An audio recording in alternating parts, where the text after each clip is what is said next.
So the president, he's making remarks on Thursday, as you said, and he has often denounced the January 6 events.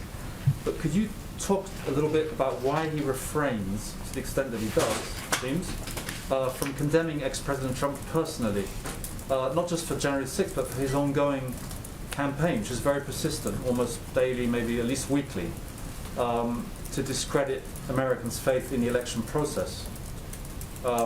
So in short, does President Biden think that his predecessor is acting normally, or does he think he's a threat to democracy, which is what some people would say?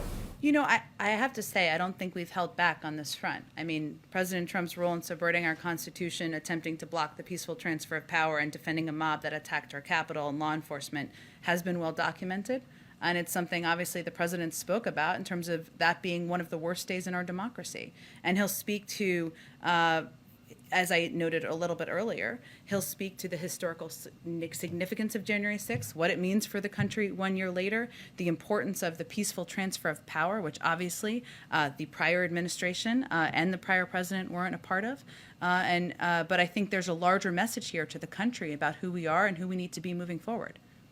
Does he consider ex-President Trump to be a threat to democracy?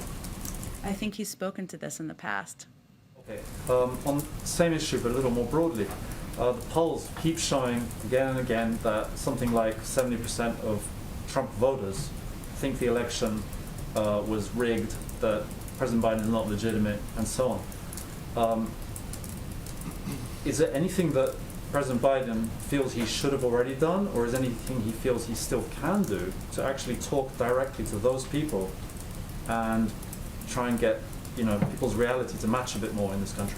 I think what he's going to continue to do is speak to everyone in the country, those who didn't vote for him, those who may not believe he is the legitimate president, about what he wants to do to make their lives better. And he sees that as his responsibility as the president of the United States. That's what he will continue to do.